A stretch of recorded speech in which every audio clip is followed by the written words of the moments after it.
Здравствуйте! В эфире информационная программа «Настоящее время Азия». В пражской студии я Динара Аргин. Сегодня в выпуске.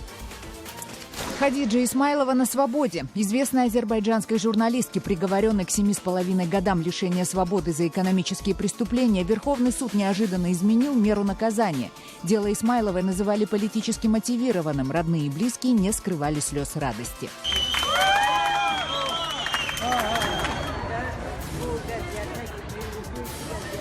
Всем большое спасибо. Украинская летчица Надежда Савченко вернулась на родину. Ее обменяли на 2 российских разведчиков, задержанных на Украине. За народной героиней отправился украинский борт номер 1, а в киевском аэропорту ее встретили десятки человек. Спасибо народу Украины и всего мира. Скажу, что народ – это великая сила. Если бы народ не говорил, политики бы ничего не делали. У движения «Талибан» новый лидер. После гибели Муллы Мансура, ликвидированного американским беспилотником, талибы назначили нового лидера – Муллу Хайбатуллу. Наблюдатели считают, что Хайбатулла будет также выступать за свержение афганского правительства и продолжать наступление талибов. Он будет строго следовать линии покойного лидера «Талибан» Муллы Мансура, который призывал к свержению афганского правительства. Власти Казахстана построят национальный пантеон. Его стоимость обойдется госбюджету в $235 миллионов. Казахстанский министр культуры заявил, что усыпальница необходима обществу, но само общество недоумевает. Если бы Казахстан думал именно низами, а не верхами, тогда бы народ тоже решил, что это вообще глупо все это делать, пантеоны и прочее, прочее.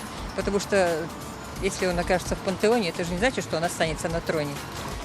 Кыргызстан вручил ноту протеста Казахстану. Поводом стали слова правительственного чиновника о кыргызских гастарбайтерах в России, которые кыргызы расценили как оскорбляющие. Речь шла о кыргызских девушках, моющих российские общественные туалеты. Мы находимся в Москве не от хорошей жизни. Просто нам надо как-то прокормиться. Известная азербайджанская журналистка Хадиджа Исмайлова на свободе. Верховный суд Азербайджана сменил ей тюремное заключение на условное. Международные организации считают, что лишение свободы Исмайловой было местью за ее доклады о коррупции в высших эшелонах власти. Я всегда была, есть и буду журналистом. Я буду продолжать работать. Никто никогда меня не заставит остановиться посредством репрессий. Решение азербайджанских властей стало для многих неожиданностью. Собравшиеся возле здания суда гражданские активисты, друзья и родственники Хадиджи Исмайловой не могли скрыть слезы счастья.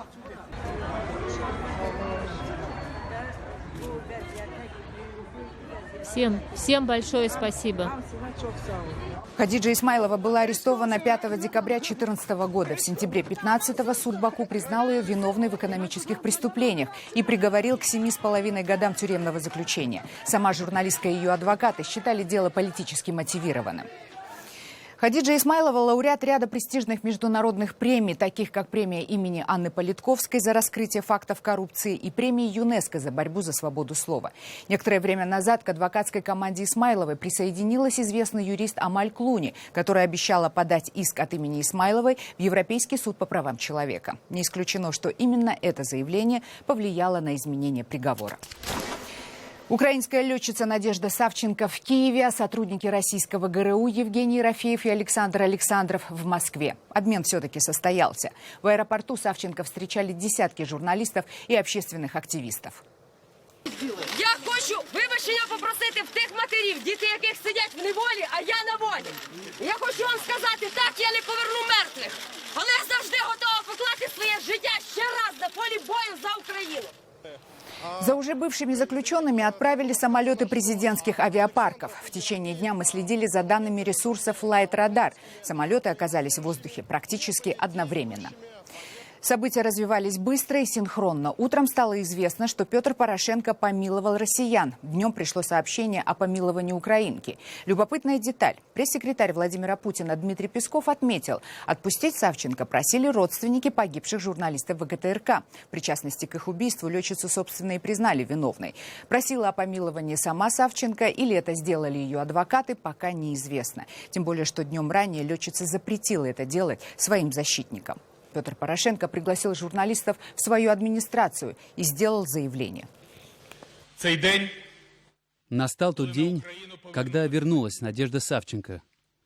Как мы вернули надежду, так мы и вернем Донбасс и Крым.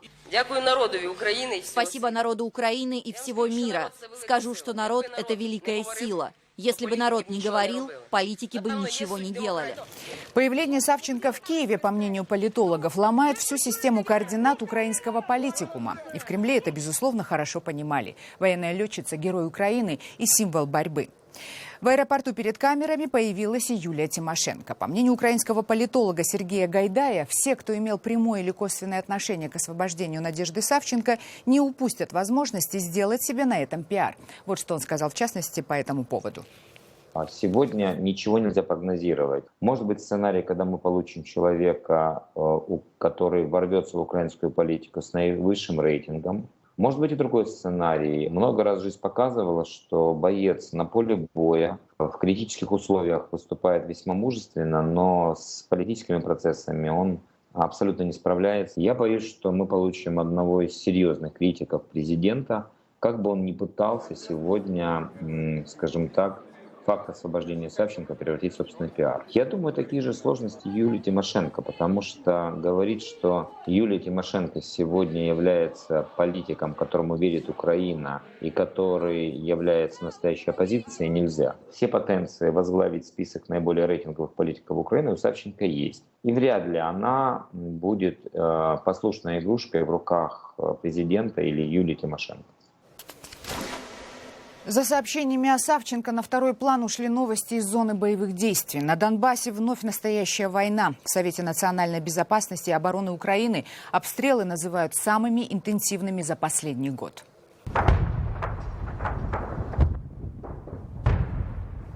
По информации Генштаба, в районе промзоны Авдеевки боевики так называемой ДНР используют минометы, что запрещено мирными соглашениями.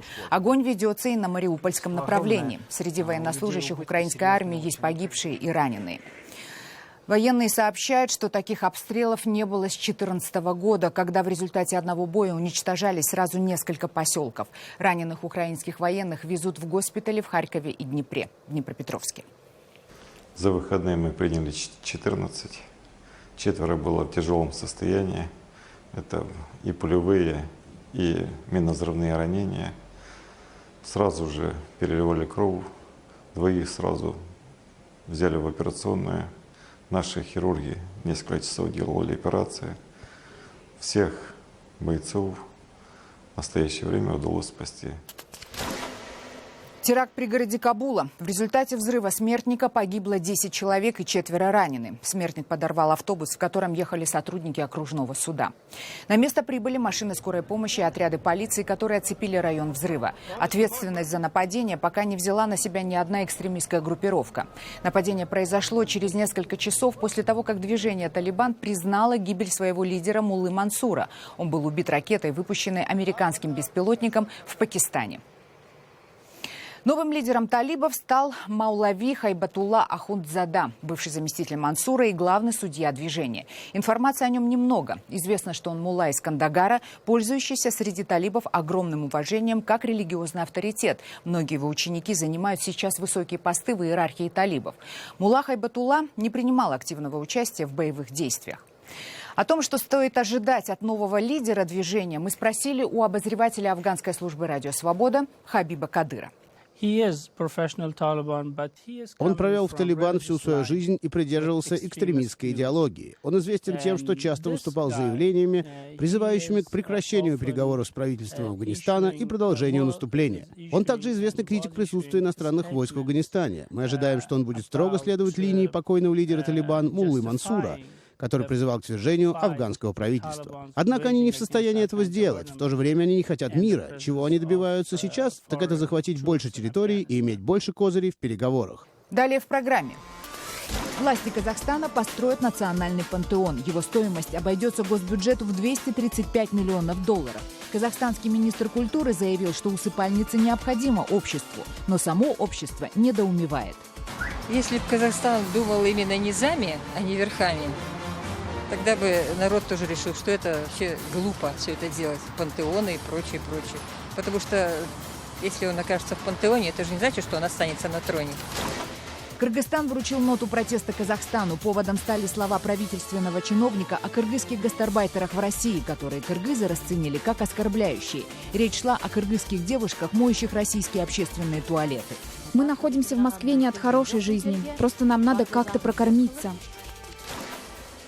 Казахстанские власти заявили о строительстве в Астане национального пантеона. Приблизительная стоимость его строительства – 79 миллиардов тенге, это около 235 миллионов долларов. Как заявил министр культуры и спорта Казахстана Арыстанбек Мухамедиулы, это исторический объект станет, цитата, «основой деятельности в области человеческих отношений». Пантеон станет усыпальницей выдающихся деятелей государства, науки и культуры. Его площадь составит около 1000 гектаров. Для сравнения, стоимость строительства национального пантеона в 3 раза превышает возведение 42 новых школ. Решение о строительстве вызвало недоумение в казахстанском обществе. Главный вопрос – зачем столько денег тратить на мертвых, когда в них нуждаются живые? Наш корреспондент Дмитрий Беляков узнал, что думают по этому поводу жители Алма-Аты. Политика – это грязное дело, так что пусть они сами решают, кто разбирается в этом. Поэтому я не могу ничего сказать. Я обычный гражданин. Сейчас вот же хотят в 2017 году проводить там какие-то мероприятия, да, сейчас опять деньги надо большие выбрасывать. Ну, сейчас немножко экономику надо поднять. Мы как вот пенсионеры, как нищие живем. У нас пенсии совсем маленькие. Работали, а 50 тысяч. Не надо, что. И так, то они универсиада, то экспо, что, еще и туда деньги вкладывают. Не, я считаю, не надо. Я думаю, что не стоит. Почему? Ну, потому что у нас и так много других проблем в Казахстане, которых надо решать в первую очередь. Нет, не нужен вообще. Почему? В столице он туда не вписывается. Можно было отдельно какой-нибудь, там, я не знаю, землю отдельную приготовить, там, но не в Астане. Если бы Казахстан думал именно низами, а не верхами, тогда бы народ тоже решил, что это вообще глупо все это делать, пантеоны и прочее. Потому что если он окажется в пантеоне, это же не значит, что он останется на троне. Министерство иностранных дел Кыргызстана вручило ноту протеста своим казахстанским коллегам. Поводом стали высказывания министра культуры и спорта Казахстана Арыстанбека Мухамедиулы по поводу кыргызских девушек и женщин, моющих российские общественные туалеты. Свои мысли он озвучил, рассуждая о творчестве писателя Чингиза Айтматова. Чингиз Айтмат, наверное, он не только великий писатель и пророк, он предвидел, к сожалению, куда идет его страна, его нация. И действительно, те, к сожалению, которые происходят, негативные события, которые есть в Кыргызстане, он уже тогда, в 40-е, 50-е годы уже ощущал и смог написать. То есть он хотел предотвратить свой народ, чтобы они не делали такие безумные шаги. Но, к сожалению, сейчас мы историю видим, когда наши уважаемые соседи имеют совсем негативное направление. Действительно, очень здесь скрывать нечего. Очень жалко, когда прилетаешь в Москву и в другие города, когда общественный туалет убирают юные девчата, наши соседи, это, конечно, оно задевает твои человеческие чувства. Как она могла заслужить такое в своем юном прекрасном возрасте убирать общественный туалет? Такое заявление вызвало обсуждение в соцсетях Казахстана и Кыргызстана. Казахстанские пользователи извинились перед гражданами Кыргызстана за слова своего министра. Некоторые женщины-мигранты, работающие в сфере обслуживания в Москве, лично обратились к чиновнику. Я хочу сказать казахскому министру, я его слова не разделяю. Это неправильно. Мы находимся в Москве не от хорошей жизни. Просто нам надо как-то прокормиться.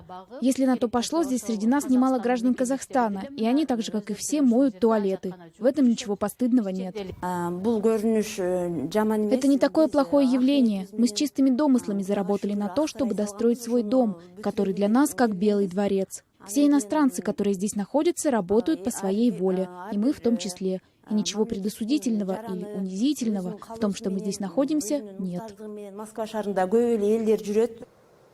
Пресс-служба внешнеполитического ведомства Кыргызстана сообщает, что оскорбительный и невзвешенный тон высказываний Мухаммедиула в отношении Кыргызской республики, которые вызвали негативный отклик широкой общественности Кыргызстана, в целом не соответствуют союзническому духу кыргызско-казахстанских взаимоотношений.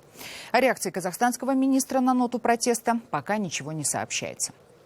Тотальный контроль в узбекских школах. Местные учителя жалуются, что вместо обучения детей им приходится заполнять документы в большом количестве, зубрить постановления Министерства образования и проходить регулярные проверки. Иногда доходит до абсурда. К любому учителю может подойти человек в милицейской форме и потребовать поурочные планы и журнал посещаемости учеников. Под рукой у преподавателя всегда должна быть папка с Конституцией, текстом гимна и выборкой из трудов президента. Предприимчивые продавцы уже продают готовые наборы по $9 за штуку. Также каждый учитель обязан составить так называемую папку по духовности, в которую входят анкетные данные всех родителей, их служебное и социальное положение. А в свободное от работы время учителей обязуют заниматься общественной работой и даже уборкой. Добавим, что зарплата узбекских школьных учителей редко превышает $150. Зла не хватает. Во что превратили наших школьных учителей. И заставляют заниматься какими-то выборами.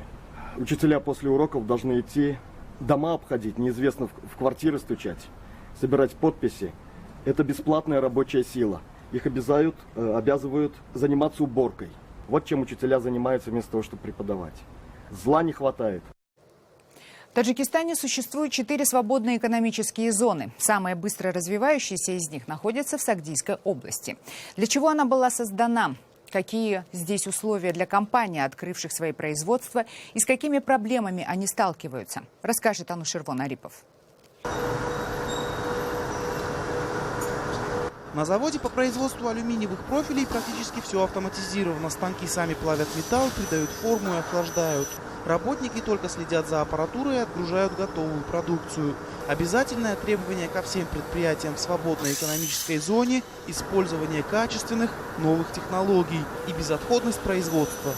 С нашей стороны 5 сотрудникам пришлось пройти специальное углубленное обучение, чтобы работать с этой техникой. В основном на турецких предприятиях, где закуплено оборудование, мы занимались этим около 3 месяцев. Эти условия ограничивают рост зоны. Новое оборудование всегда дорого, и не все желающие открыть здесь производство могут себе это позволить. Но и перспективы открываются хорошие, говорят эксперты. Освобождение от 8 налогов из 10. Остается только заплатить сборы за фонд оплаты труда и подоходный налог с зарплаты сотрудников. Предоставляем таможенные преференции, в частности, все сырье, оборудование, товары, которые заводятся на территории республики, на территории свободной экономической зоны. То есть субъект не оплачивает таможенные пошлины и налоги. В свободной экономической зоне за счет государства уже проведены все коммуникации, необходимые для производств. Дороги, линии, электропередач, водопровод. Можно сэкономить деньги на строительстве заводов и фабрик, взяв в аренду готовые цеха. На данный момент на территории свободной экономической зоны действует 27 субъектов. Из них 8 – это совместные предприятия с Китаем, с Польшей, с Турцией. Практически все предприятия здесь ориентированы на производство строительных материалов, которые до сих пор в большинстве своем импортируются в страну. Продукция СЭС выходит на 15-20% дешевле зарубежных аналогов, а значит, более чем конкурентоспособна. Основной целью открытия нашего производства является это импортозамещение. И второй приоритет мы даем экспорт своей продукции. Мы уже начали переговоры между Республикой Кыргызстан с предпринимателями Республики Кыргызстан, которые недавно к нам приехали. Было ознакомление, у нас было подписано меморандум об взаимной работе. Несмотря на финансовый кризис, за последний месяц здесь открылось несколько новых заводов, но он все же повлиял на скорость развития зоны. Сегодня предприятия не наращивают своих мощностей. Также стало трудно найти покупателей на продукцию в ближайших Узбекистане, Кыргызстане и Казахстане. Анушервон Арипов, Насим Исамов. В настоящее время. Таджикистан. Новый глава Российской Федерации легкой атлетики Дмитрий Шляхтин считает, что, несмотря на допинговый скандал, у российских легкоатлетов есть небольшой шанс попасть на Олимпиаду в Рио-де-Жанейро. Тем временем скандал продолжается. Олимпийский комитет России получил уведомление от Международного олимпийского комитета о положительных результатах допинг-проб 14 российских спортсменов, взятых во время Олимпийских игр в Пекине в 2008 году. С подробностями Сергей Берец. Российские легкоатлеты имеют пусть и минимальный, но шанс выступить на Олимпийских играх в Рио-де-Жанейро, которые стартуют 5 августа. Команда отстранена от международных соревнований из-за допингового скандала. Новый глава Всероссийской Федерации легкой атлетики Дмитрий Шляхтин считает, что злоупотребление допингом – общая проблема мирового спорта. Я считаю, что это всемирная проблема допинга, но сейчас фокус почему-то сконцентрирован на России. Я считаю, что если эти вопросы решать на мировом уровне, их надо решать совместно, общими усилиями, а не нападать на одну страну и пытаться сделать из нее изгоя. Ведь сегодня Россия, завтра другая страна. Вопрос просто вскрытия всех этих факторов. Российские спортивные власти говорят, что ответственность не должна быть коллективной. Наказывать, по их мнению, нужно только тех спортсменов и тренеров, которые непосредственно виноваты в нарушениях. Чистые атлеты страдать не должны. Инспекторы Международной ассоциации легкой атлетики посетят Россию в конце мая. Решение о том, поедут или нет российские легкоатлеты в Рио, будет принято в Вене 17 июня. В Кыргызстане возрождают древнюю породу собак тайганов. Кыргызская борзая уже давно находится на грани исчезновения, заявляют специалисты. И только благодаря энтузиастам популяция тайганов может возрасти. Репортаж нашего кыргызского корреспондента Шавката Тургаева. «Тайган бежит, кровь из ушей хлещет», гласит известная пословица. Так кыргызы восхищаются стремительным бегом своих питомцев. Бегают тайганы быстро. Гутоперчивое тело в беге, напоминающее гепарда, позволяет разгоняться до 60 км в час. Поймать зайца для них не проблема. Тайганы — прирожденные охотники и надежные сторожи. Тайганы растут среди овец и коров, поэтому они домашних животных не трогают. Двор и хозяйство под охраной тайганов. Они очень хорошие помощники. Зимой мы выезжаем на охоту на зайцев, тайганы их ловят и приносят. Внезапное появление соседской кошки навело шороху. Ей повезло. Тайганы ее знают. Собаки кошку догнали быстро, но раздирать не стали, а лишь немного поиграли. Местные хищники, волки и шакалы тайганов тоже боятся. Не так давно произошел такой случай. Я пас овец. К отаре начали подходить два шакала. Совсем близко подошли. Я отпустил Актош. Она одна-двух шакалов смогла поймать и задушить. Талай Мизамбаев тайганами занимается много лет. Его питомцы — победитель выставок. Эта порода древняя, потому уникальная, говорит Талай. О ней написано в китайских летописях. У кыргызского богатыря Манаса был тайган по кличке Кумаек, что в переводе означает «рожденный от грифа». Ее нельзя не любить. Она сама по себе изящная, такая, в ней есть благородство. Все те черты, присущие, по-моему, кыргызскому народу. Чистокровных тайганов осталось от силы пара сотен. Эта порода считается исчезающей. И только благодаря таким энтузиастам, как Талай, тайганы продолжают существовать. Хороших тайганов — это действительно мало. И приходится иногда для спаривания искать очень долго. Но хорошие тайгановоды, они сами знают это друг друга в лицо. Иногда бывает, мы это продаем, иногда дарим. То есть знакомым, хорошим друзьям дарим это собак, чтобы знать, где недалеко эта собака ушла, чтобы это в дальнейшем можно было как-то обратно обновить кровь. Тайганщики с многолетним стажем говорят, у этой породы есть будущее. Интерес среди населения к ней все больше, да и численность тайганов медленно, но верно увеличивается. Шавкат Тургаев, Азат Антымаков. Настоящее время. Кыргызстан. Это были все новости, о которых мы хотели вам рассказать. Читайте нас в социальных сетях и смотрите на сайте currenttime.tv. Мы встретимся с вами завтра в это же время. Всего доброго.